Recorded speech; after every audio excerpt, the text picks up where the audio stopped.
Come seeker, come traveler, come all humankind, online or in person, whomever you love. Come and be welcome at the Unitarian Universalist Church of Cheyenne.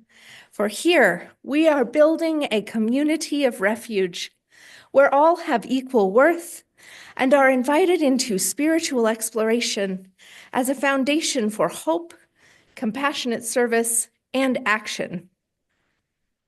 This is a place where questions are encouraged, a place with room for all of who you are.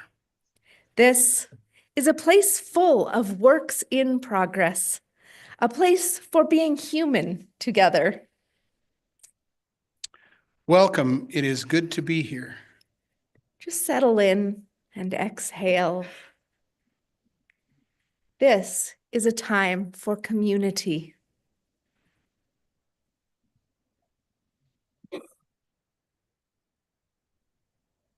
Good morning. I'm Beth Howard, a member of the Committee on Shared Ministry, and I'd like to welcome you to this church where we are on a shared journey to find meaning, connection, and community together. If you are new to us, please fill out a blue welcome card and drop it in the offering basket so we can share information about our activities and help you find what nourishes your spirit here. Note cards are in your pew and are available to write your joys and sorrows for the pastoral prayer. We pass an additional basket during the offering to gather these. Write your name or be anonymous, or you can write "do not share" if you have something you would like held in care by our worship leader and pastoral care team, but not spoken in prayer. Many activities, and you will see just how many activities and events happen each week in this community. And here are a few coming up soon. Faith development class for 5 to 12-year-olds will be downstairs at 11 o'clock following worship. We are so glad to be back with you all and back on our curriculum for Signs of Our Faith in this new year. Chalice circles are small groups that meet once a month for deeper conversations focused on ethical and spiritual themes throughout the year. Some members of Chalice circles sign up for just a year, while others in our congregation have been meeting with their circles for more than 5 or 10 years and building strong friendships throughout. If you would like to join a Chalice circle this year, please find Lauren Danley in coffee hour and sign up. Lauren Danley is right there, if you don't know who that is. So our hospitality team could use a couple more people to take on the responsibility for getting our coffee and treats out about once or twice a month. Please contact Heather Allen. Heather, there she is. If you'd like to be trained on how to use the coffee maker, and let Jed know if you can sign up to be the lead host for a Sunday each month. Let's help Heather out in that way. We would also love to have a few more friendly greeters to hand out programs and help newcomers find their way on Sunday mornings. Let Jed know. Jed, are you around here? There he is. And if you'll be able to help, and he'll send you a link to sign up on the volunteer schedule. Also, correction has been noted to the Crystal Magic course. And this is a class that Lauren Danley will be leading. And the class will be offered, it says different dates in your order of service. And she wants you to know that those classes will be offered on Wednesdays, February 5th, February 19th, and March 5th from 6:30 to 8. So just note that if we're planning to attend and had the wrong dates noted, please get those correct dates noted. Oops, hello. Then could be me.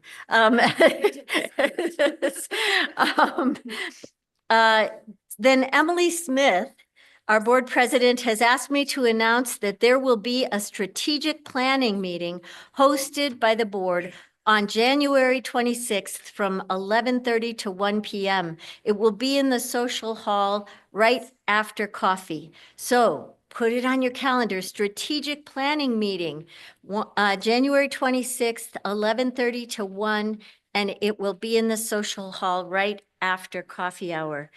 And then, yeah, I know you're tired of listening to me.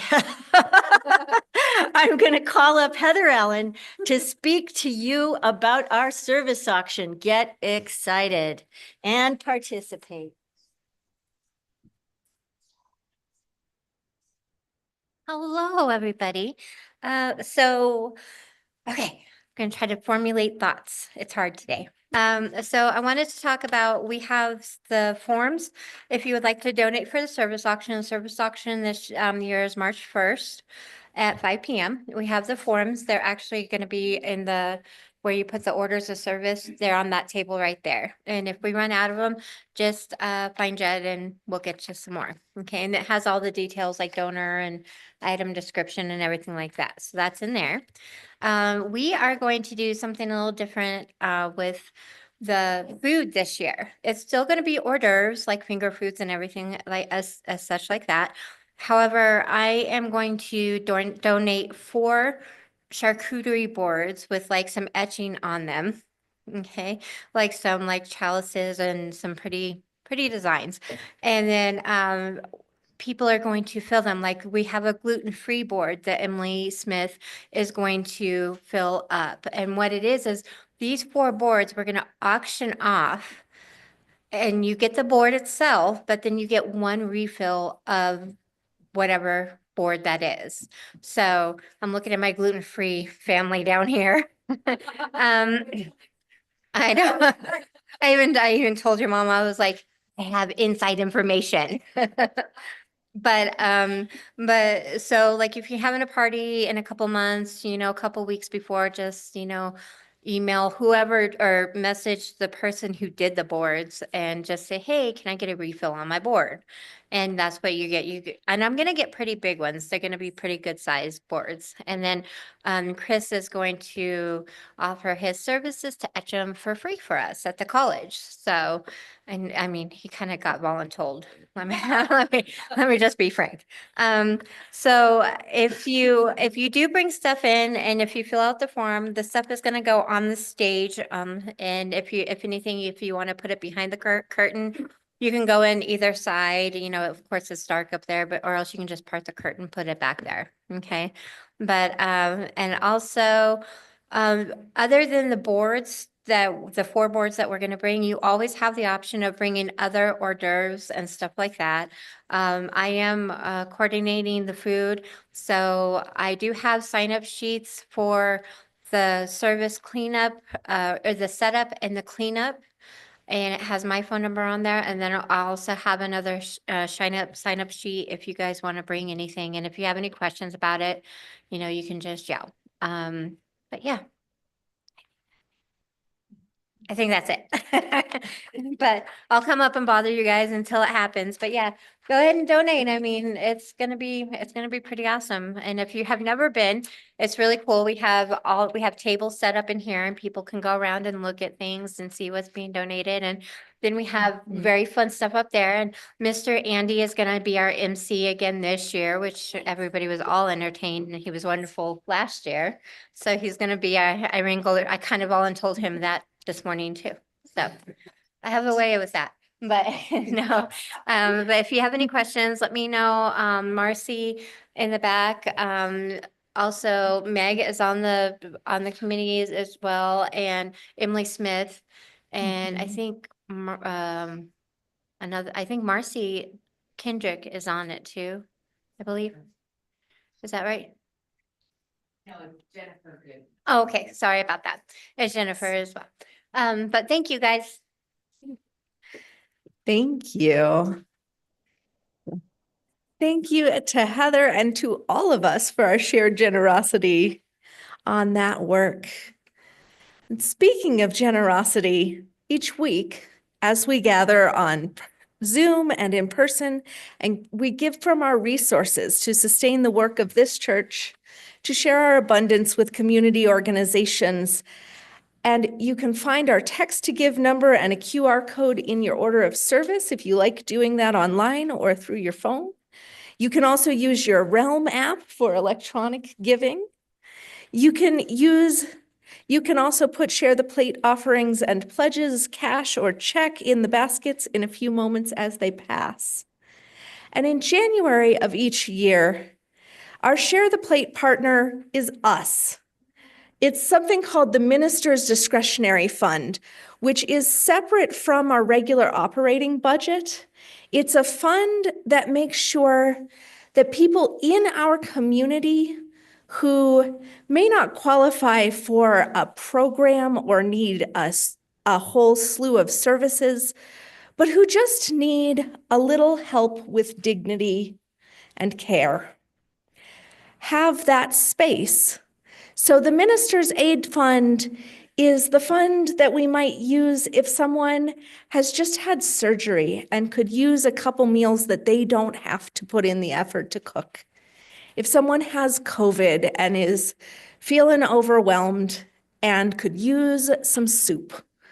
If someone is having trouble paying a phone bill or needs a name change because they're trans but just can't quite justify it in their own budget.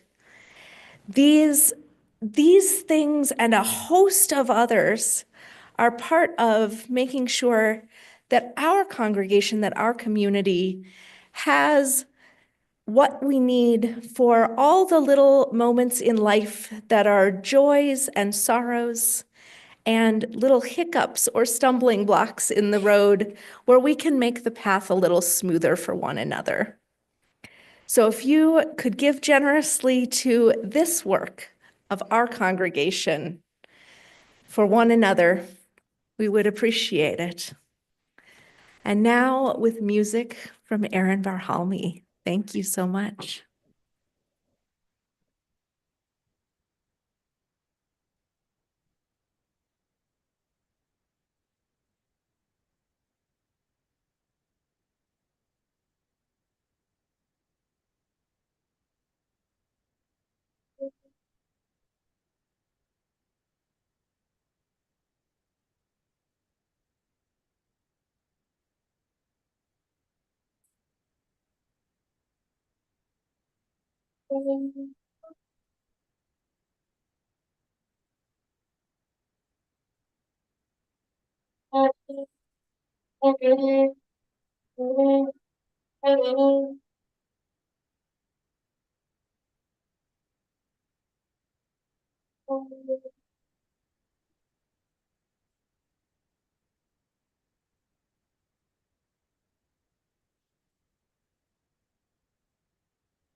All right, we'll start a little bit, yeah.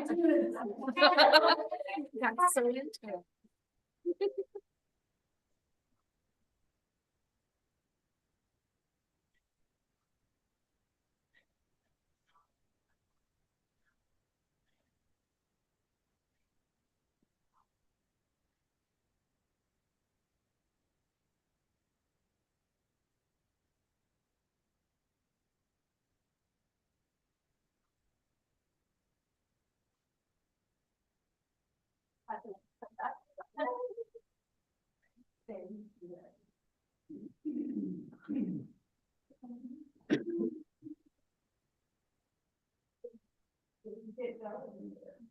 Yes.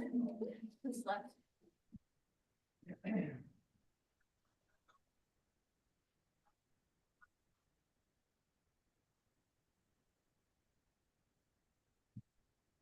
And so it is with deep gratitude for all that is given that we receive today's morning offering.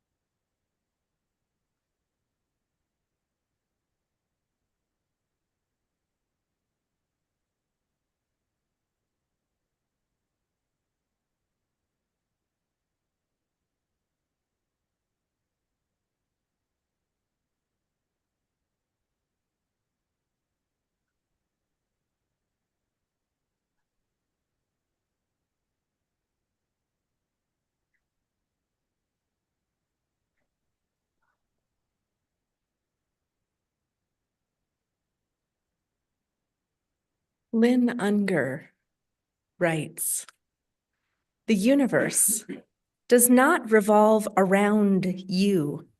The stars and planets spinning through the ballroom of space dance with one another quite outside of your small life. You cannot hold gravity or seasons, even air and water inevitably evade your grasp.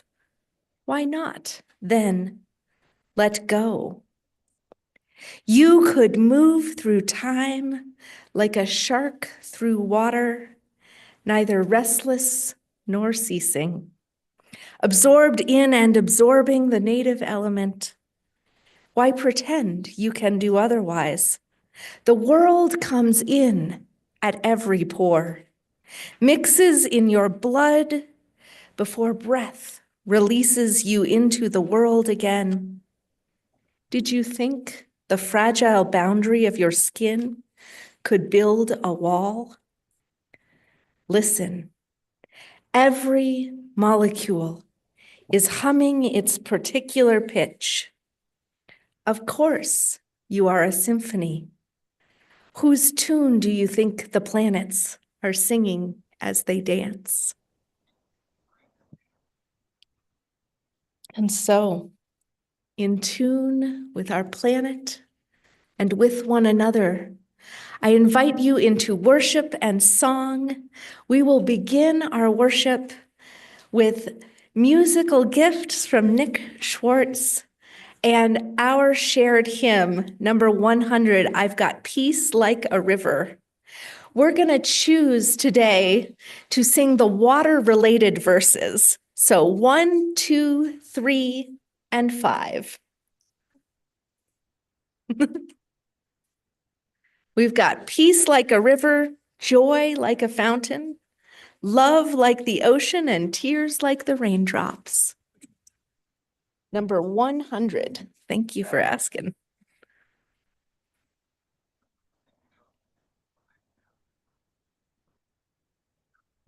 I'm like, that's what we've got it for. 1, 2, 3, 5. Luckily, it's the same. Okay.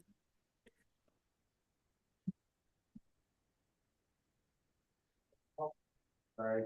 Okay.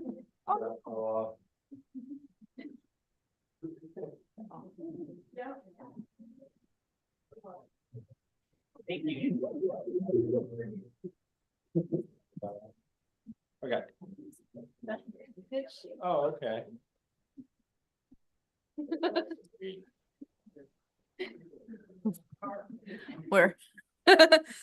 We appreciate your patience. We're trying this guitar way out for the first time. All right, ready?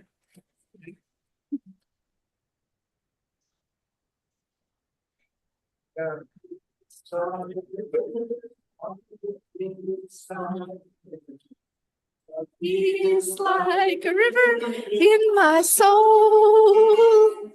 I've got peace like a river. I've got peace like a river. I've got peace like a river in my soul. I've got joy like a fountain. I've got joy like a fountain. I've got joy like a fountain in my soul. I've got joy like a fountain. I've got joy like a fountain. I've got joy like a fountain in my soul.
Prayer for this chalice lighting. I want to reflect briefly on the various scriptures that are relevant for us today. As you can see on the mandalas, we select from a variety of traditions, but there are other scriptures that are written in the earth and in our bodies. And for about half of the existence of our lineage, we were in the water. And so as we prepare for this sermon about sharks, I want you to call on your inner Tiktaalik, the fish within, and to remember the continuity of life as we pass through this. We are part of a very long story. And as we take this journey in our imaginations, call on that part of you that was at one time a creature of the ocean. And even in our own journey, we begin our journey in water.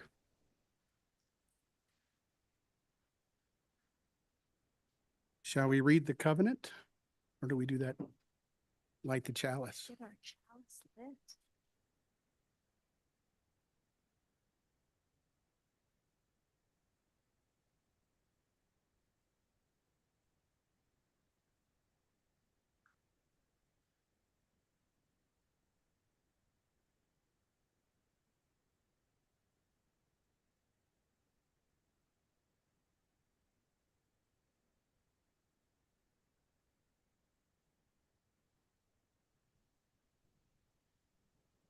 Chalice today is in its water element, just taking a moment to do fire as well. Thank you. And now, do I have any children who would like to join me on the chancel as we speak together our chalice, our covenant? I'm going to come on forward with words just up here. And for all of you, this should be on the inside cover of your order of service. We begin. Love is the spirit of this church, and service its cause. This is our covenant, to dwell together in peace, to seek truth, and to help others. All right. So some of you may already have read the title of today's sermon. Some of you might have guessed from Aaron's song this morning for the offertory. Does anyone have an idea of what the theme is for today? Sharks! Oh my gosh, it totally is. And so, for our time for all ages, we begin with a story from the Hawaiian tradition. So in the legends of long ago, in the islands of Hawaii, there were many gods and goddesses. Hele, who helped to form the islands, and so many more who helped to form all of the plants and animals, all of the structures and volcanic lava flows of the islands and the sea, and gave life and meaning to all the world. And one such god was named Kamohoali'i. That's a really long name, huh? Kamohoali'i. Kamohoali'i was the god of sharks. He was made of and was a shark in his aspect. And so you would find him in the sea. Kamohoali'i liked to swim in the area around the islands of Maui and Kahulaui. And he would chase fish and watch the humans on their islands, to watch them play and swim and fish and surf on the waves. And sometimes the humans liked to go out in their boats to see how far they could sail, what there was to see on the sea. Oh, that's terrible. But they wanted to know what was beyond their islands, what was out there in the deep ocean. Often it was very interesting, but sometimes navigation was hard. So if a ship was lost at sea, perhaps because they had sailed so far and so long that they'd lost track of where their original land was, they would wait and look for a shark, look for Kamohoali'i in his aspect. And when they saw one, they would trail a little bit of a special fermented beverage called awa. And Kamohoali'i would swim up and alongside the boat because he knew that scent and lead them home to where he remembered that he could often find that same fermented beverage around the ritual and sacred spaces of their home islands. And so Kamohoali'i was a helpful god. And that is a fascinating thing, because when we think of sharks, what are some things we think of? Is helpful the first adjective about sharks that comes to mind? We think they're fish. We think they're powerful hunters.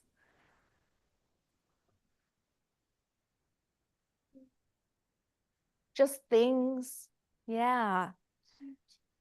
Some people think they're cute. Yeah. Oh, wow. So yeah, you saw your art teacher swim with the sharks. And that's a really cool thing when you can have a personal experience of knowing some kind of creature. Yeah. So one of the things that I think about, not just about sharks, but about all of these stories and legends that we tend to tell each other and share during our worship services, is that the way we learn about things influences how we think about them, right? That maybe if you saw sharks because someone that you like and trust told you about a really good experience with them, you would think of sharks as cute and kind and benevolent. If you saw them on Discovery Channel during Shark Week and shark attacks, you might think of sharks as scary. If most of your experience with sharks was the the Sharks Anonymous group in Finding Nemo. You might think of sharks as kind of funny. Yeah.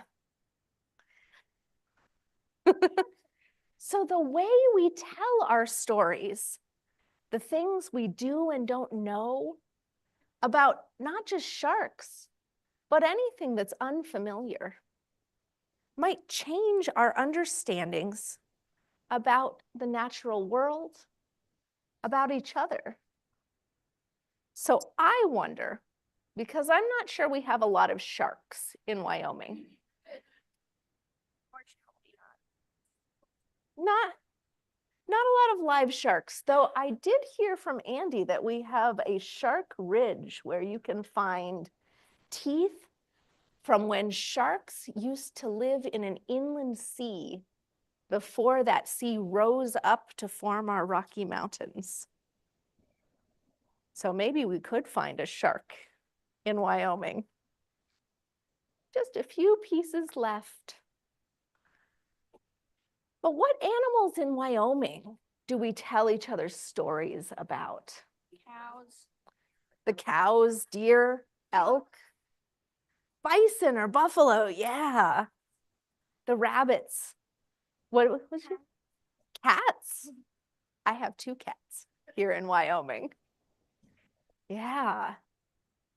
Yeah, so there are lots of pieces of the natural world that we can tell stories about.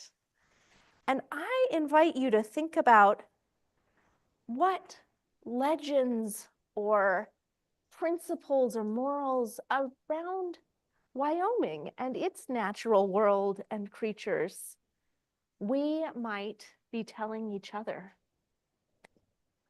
So as we go back to our seats, that's my invitation to you to keep thinking about what the legends of Wyoming might be.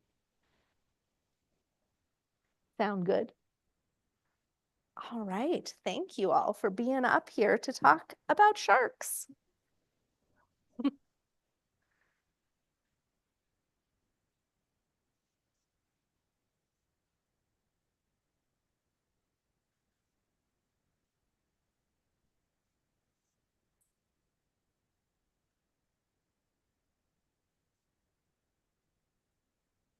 Have fun.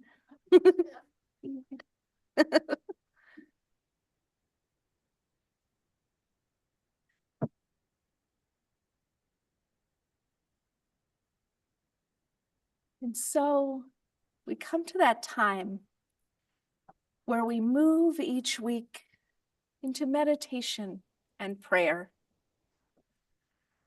where we breathe together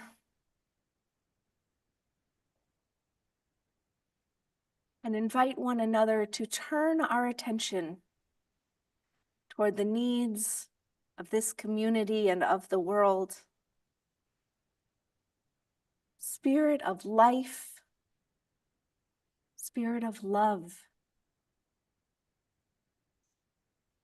As we gather to be together, we hope to be a support for one another, a comfort in our hard times, to celebrate joyful and happy moments, to dwell together in the wonder and mystery of this magnificent, ever-changing life. Today, we offer congratulations to Michaela Saxon following her soul's purpose to help others.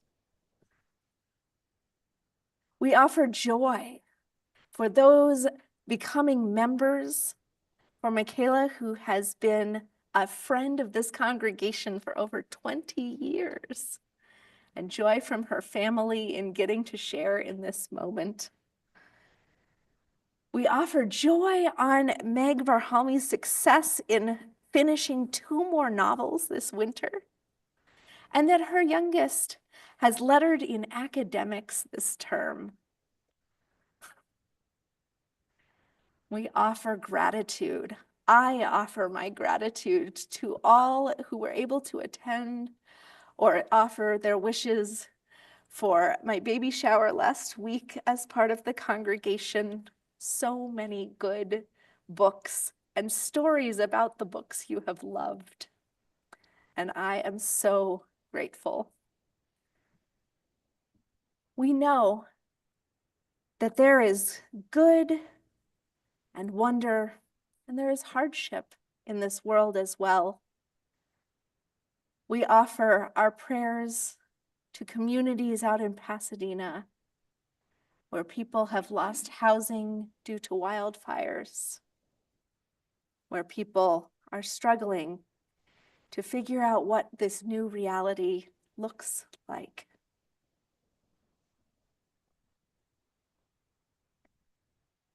Our prayers reach out to all who are involved with our legislative processes.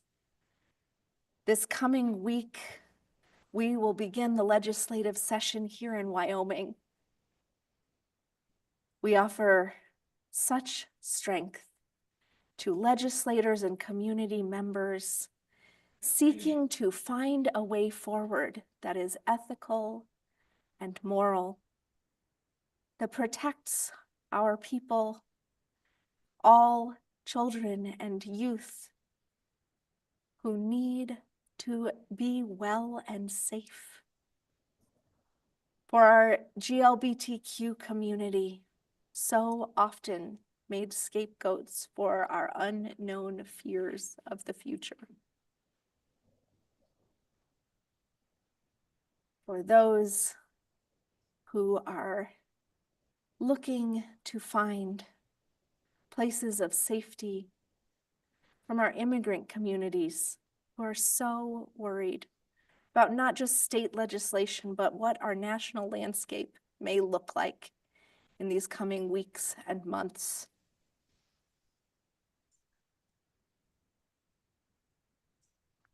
May we offer not just our thoughts or our prayers, but also our convictions and courage and our willingness to take bold action for one another's well-being.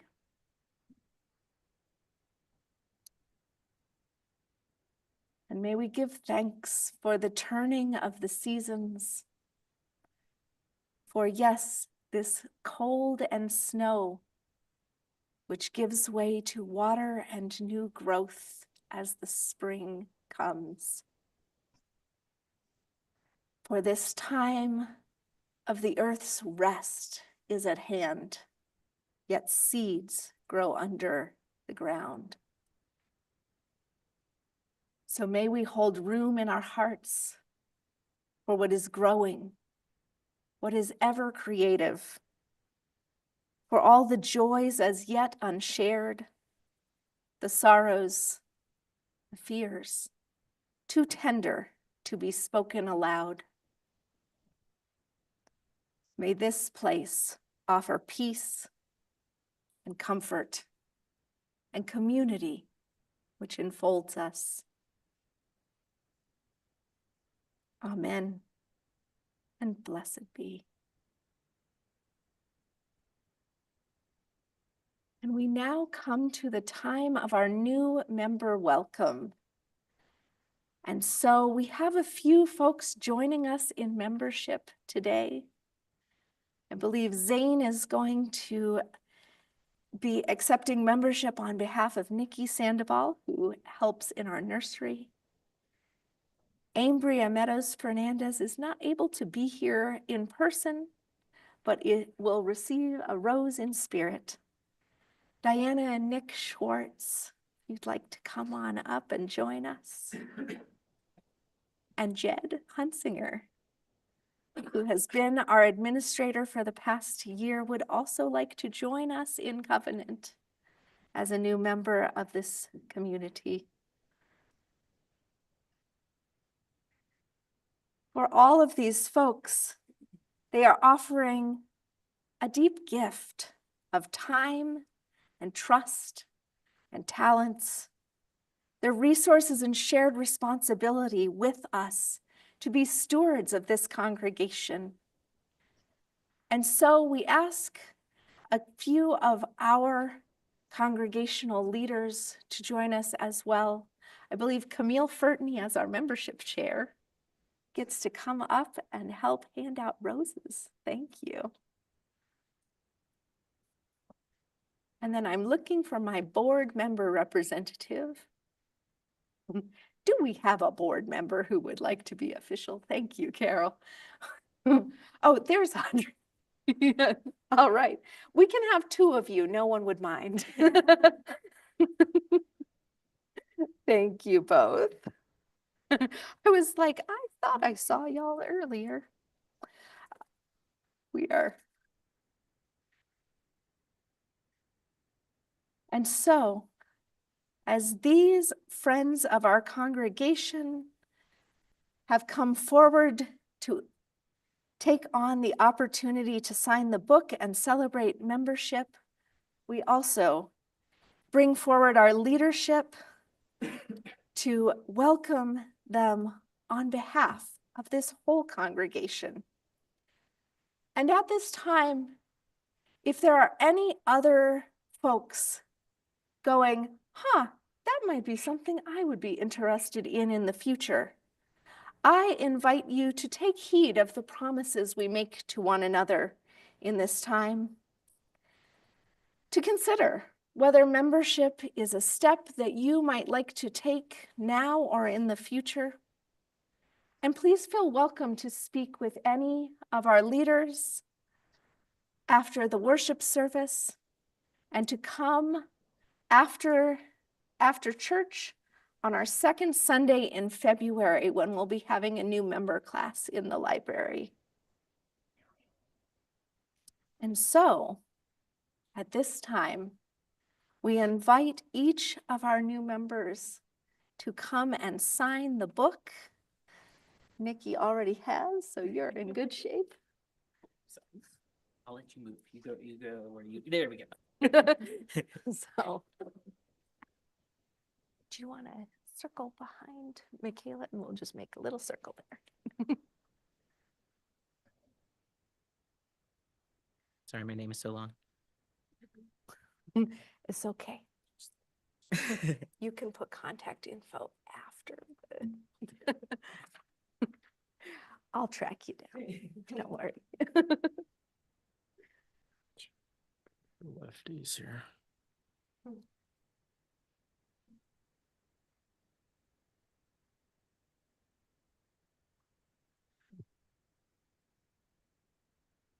Later.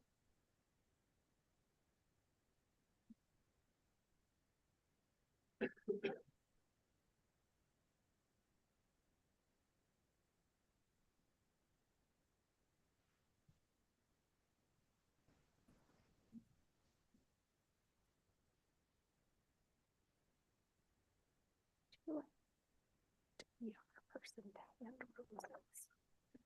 Would you like to hand roses after?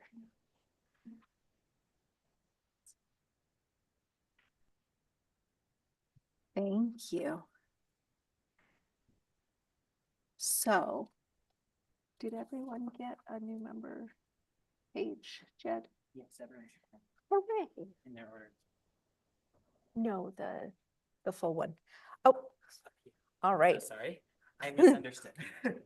Well, in that case, new members, if you'd like to come cluster around, we invite you I apologize.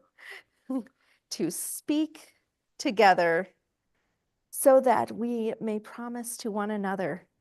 Our new members say, Today I join with this congregation, holding hope in my heart and pledging to participate in and support the ministries of this church. I covenant to remain true to the spirit of love which centers and guides our congregation and myself. May I find welcome here as I join you on the journey of faith. thank you.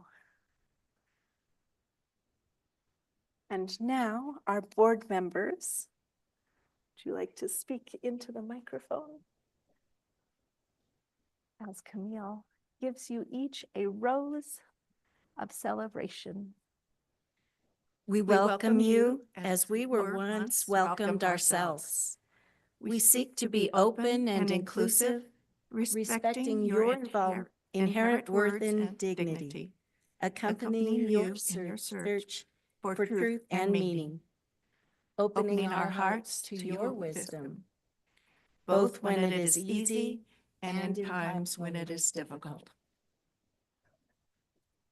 We seek to be supportive, not only when you reach out in courage to us, but also when you need us to reach out to you. In return, we ask that you recognize our humanity.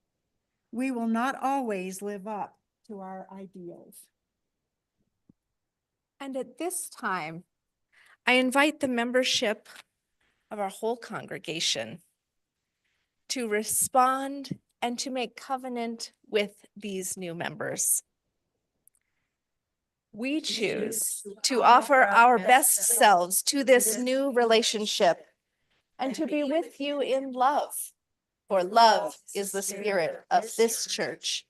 And when we fall short, we invite you to stay in relationship with us, to share in the responsibility of building and rebuilding trust, so that we may create the beloved community together.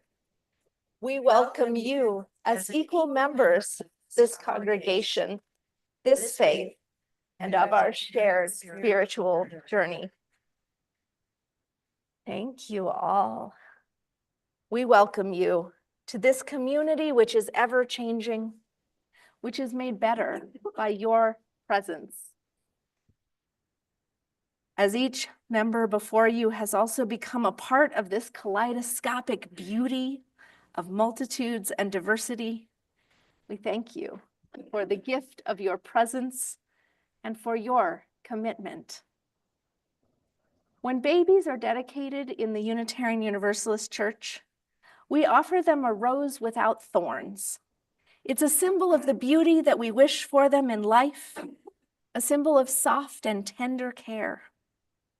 We touch them with water from our water ceremony and as a symbol of our shared and flowing journey together, of the care and nourishment found in community as we covenant to sustain their growth in this faith.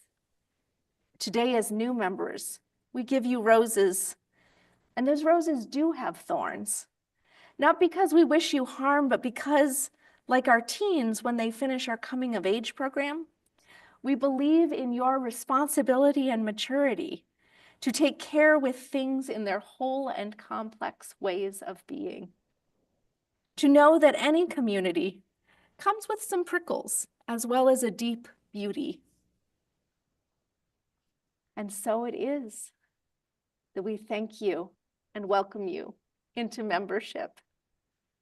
Blessed be.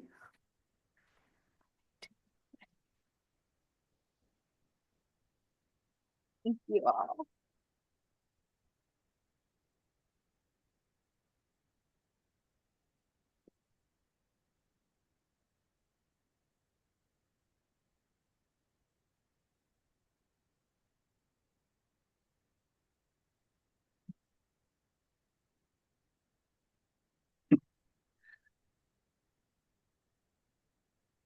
This congregation has great faith in my ability to read. So I'm going to request a certain dose of grace as I stumble through. From the Communal Care by Elizabeth, a name I cannot pronounce. It was the summer of 2023, and our yard was a small disaster. Our household was 4 adults and 2 new babies, 1 7-year-old, and a dog that we could no longer see when we let him out in the yard. Among the overgrowth of invasive trees unchecked for years, I did not want to ask for help again. But when the vine started climbing the walls of the house, we sent an email, "Help Yard Day." And then there came a bad air warning because of the forest fires in Canada, from the rains from the hurricanes heading up the coast and the COVID spike. I wanted to cancel, but it turned out that you can't cancel needing help. And so we let the people come, and in the rain with our masks, we yanked up the roots, protected the native milkweed, and disentangled the vines from the grapes and roses planted long ago, and the yard was cared for. And so were we. As Unitarian Universalists, we put interdependence at the center of our lives. Interdependence means sometimes we need to be loved and to be loved on, and sometimes we love on others. It means sometimes we are leaned on, and sometimes we lean on others. Some call it communal care or just being human. It is how we show up and let others show up to express this truth. We do not go it alone, and we do not let our people go it alone. It takes a spiritual muscle, not default by trying to go it alone, and to risk saying yes when I feel like unfamiliar, to lend our guests a room, to the stranger, or to the overwhelming to watch someone else's kids. We and our yard and a lot more love.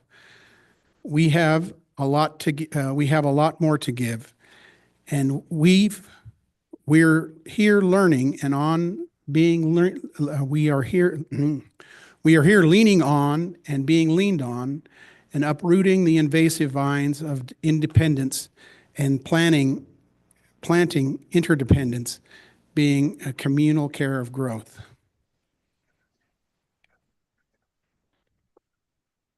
Now we have meditative music.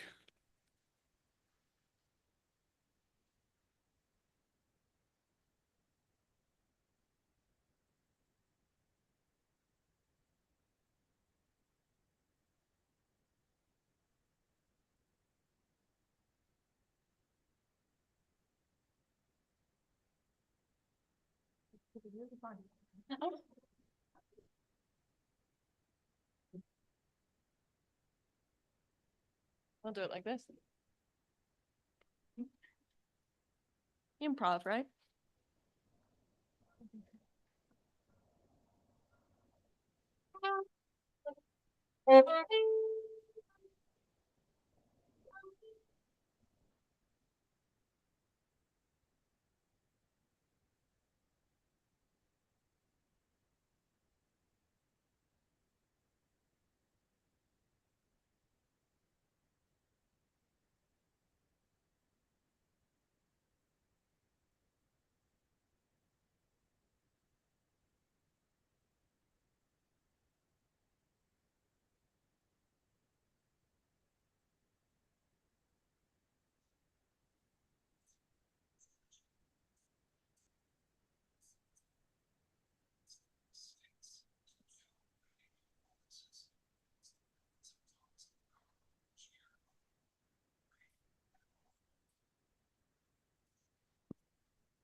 Childe Harold's Pilgrimage by Lord Byron.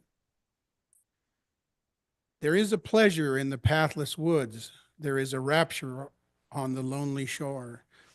There is a society where no one intrudes by the deep sea and the music in its roar.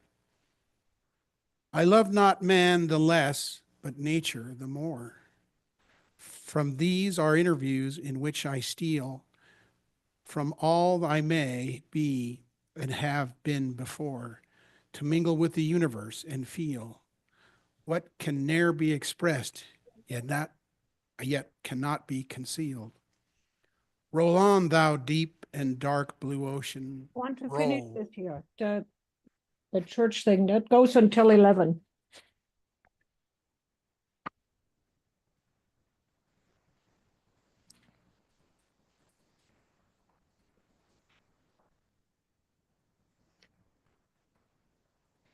And so here we are. It's Shark Week at the Unitarian Universalist Church of Cheyenne. One of my favorite things that we do here in community, as part of the service auction each year, we raffle off the right to choose a spiritual focus for a sermon that I will give in the next year. 2 years ago, Emily Smith chose robots and artificial intelligence. Not only did we have a really fun worship service, alternative lyrics for our hymns written by chat bots, but the learning that I did on that topic have informed conversations in collegial groups and helped the UU Ministers Association and the liberal religious educators as we're developing guidelines for ethical usage of artificial intelligence around ministry and in Unitarian Universalism.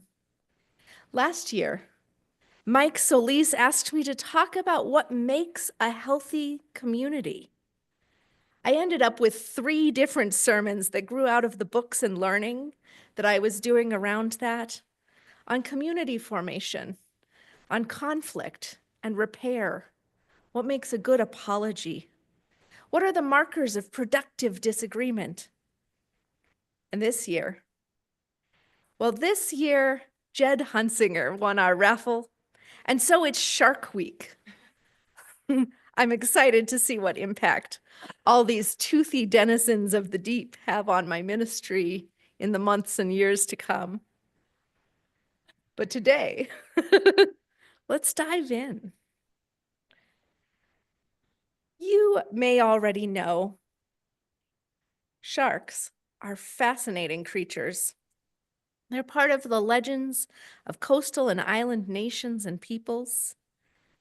Sharks evolved more than 450 million years ago. They haven't evolved much since about 300 million years ago, meaning that sharks are not dinosaurs. In fact, to sharks, the dinosaurs are young upstarts, and they didn't do so well. Don't worry, they've evolved a little bit. They've survived multiple extinction events on this planet, including major die-offs of the dinosaurs on land and sea. They dived deep. They simply waited out changes to the climate that created devastation on the surface, from rapidly changing temperatures and oxygen levels. And today, there are more than 500 species of sharks. They range from very flat creatures called carpet sharks that brush along the bottom of the sandy ocean floor, almost like a stingray, finding mollusks and crustaceans to eat. There are the classic sharks we think of, the great white, the hammerhead, tiger sharks or blue. There are small sharks, like the epaulette shark, with a cute polka dot pattern, which engages in a practice of parthenogenesis, which is a fancy word for saying that the female epaulette shark can make babies from remixing her own genetics independent of any other shark in proximity. It's known as a virgin birth when we tell the Christmas story. Very recently, in November, just before the holiday season, an epaulette shark was born in the Brookfield Zoo outside of Chicago. The little baby parthenogenic shark. I could go on. There are many cool shark facts. Instead, I will say, if you are interested, I highly recommend spending coffee hour sometime with Andy, who knows a lot about the Greenland sharks. Very old sharks. They live to be about 400 years old. This means that there are known adult sharks swimming around near Greenland who are 150 years older than this nation, the United States. They were here before the Industrial Revolution. They were here before the African slave trade, and that triangle changed fundamentally the ways in which people moved around our planet and did work with and for one another. It's an interesting thing to contemplate. Thinking about what's beyond the, hey, these are cool facts. What are the spiritual gifts of knowing about sharks? It started as a question in the evolutionary record. What does it mean if you attain an equilibrium as a species, become well adapted to your environment, cease to make major change? Is it relaxation or stagnation? What does it mean for long-term survival to be a species that has chosen not to continue to evolve? Sharks ceased to make major changes about 300 million years ago, but on a societal level. Paradoxically, at the same time, sharks are never completely still. Their gill structure demands motion, demands that they keep on moving forward in order to breathe. For a shark, stagnation is not relaxing, it's suffocating. So on an individual level, even through rest and sleep, they continue to keep a level of awareness of their surroundings. Humans are more of a stop and start people. We can sit down. We might check out or distract ourselves with a book or a TV show before we make the choice to move on again. Our creative drives are different. And so I wonder, what about our lives, our longevity, our patterns of activity and rest change with these different ways of interacting with the world? If we expect to live 70 or 100 years, what's different about what we see as our urgency to make change? Is it different than it would be if we lived for 400 years, gently swimming on? I don't have all the answers for this, but I know that evolution is never an individual choice. It's a series of interactions across the breadth of a species, beyond nation or tribe, beyond countries or peoples. Humanity is making choices all the time. We are making choices all the time about who we are becoming, how we treat one another, the future that will be there for us changes as we decide what kindnesses to offer, what generosity to share, whether we will defend or open our hearts. And some of this is as we were talking about with sharks in our Time for All Ages. Whether we see those things that are fundamentally unlike us as cool or creepy, sweet and cute or scary, beyond sharks, the ways that we choose to be influenced by the media around us, the stories we focus our energy into, help us to make the future. Do we trust the women in our lives? Do we think of people whose skin colors are different from our own as cool or creepy, as scary or sweet? Do we give respect to children and the young and honor their creative choices? Do we seek out the wisdom of elders? When we think about what we're learning from sharks, we're finding the magic in our own people and in the interdependent web of all existence. And so, in shark facts, I find the movement of the spirit, and I hope you do as well. These are what Andy called the stories of the natural world, the scriptures of nature. The ways that what is around us in the world teach us about ourselves. And so I hope that we are honoring diversity and difference, learning that danger and growth are not so far apart, that there is both help and the possibility of harm in Kamahoali'i, the shark god, and in ourselves and each other, our friends and family. Let us honor our capacities for help and harm, our commitments to one another, to build community across difference. As the Hawaiian people have learned to honor and give offerings to the sharks surrounding their land, that they may be led back to their sacred places.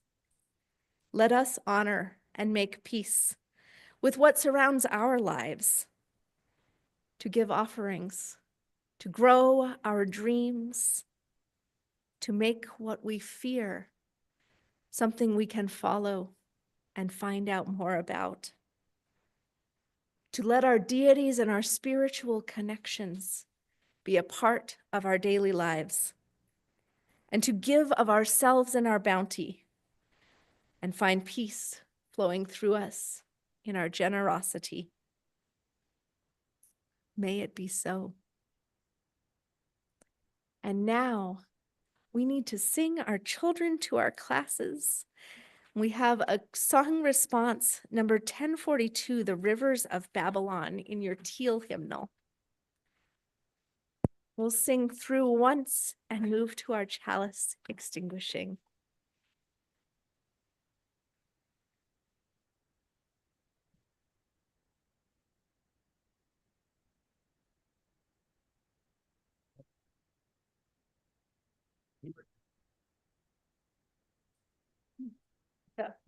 Yes, I invite you to rise in body or in spirit so you can breathe and sing with us.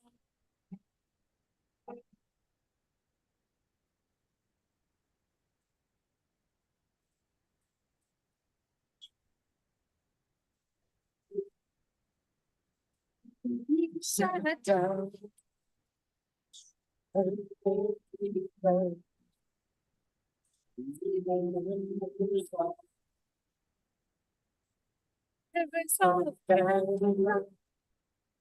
And we sat down. And then we went.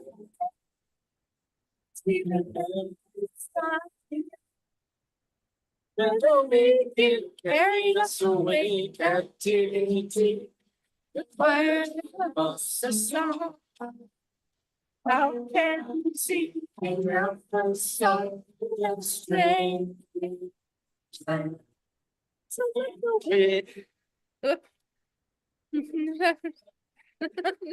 Words of our mouths and the meditation of our hearts be acceptable in thy sight, O Varai.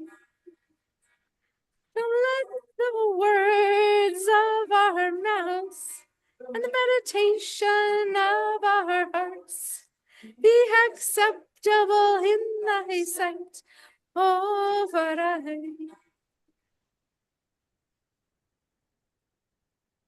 Thank you. You did great. Get back up. Please remain standing as we extinguish our chalice flame, sending forth our children to carry the flame as they continue their religious education in the Rainbow Room downstairs. Can our chalice flame carrier come up and get an electric candle as we speak the words in the order of our service? The chalice flame carrier, our children. I can do it. I would let you if you're feeling it. But I think we might have someone coming.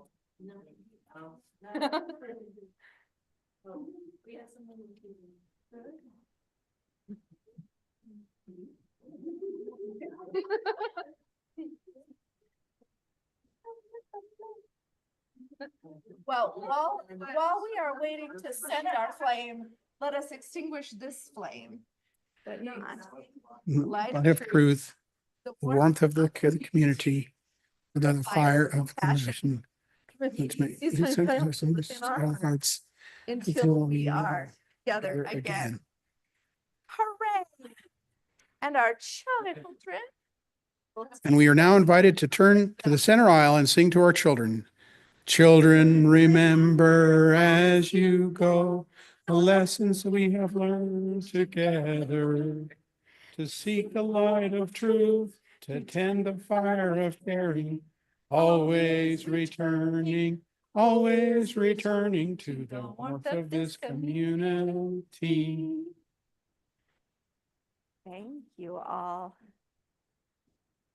And so, as we close out for today, may you dive deep and swim strong and be one with the waters that surround you, living into that mystery of creation, feeling your connections, the ripples and changes in all that is. Keep moving. Keep breathing. Let yourself be moved by the currents of life and use that energy, that cool, chill, long perspective to find your spiritual keel and keep your balance in the week ahead and for all your life. Blessed be.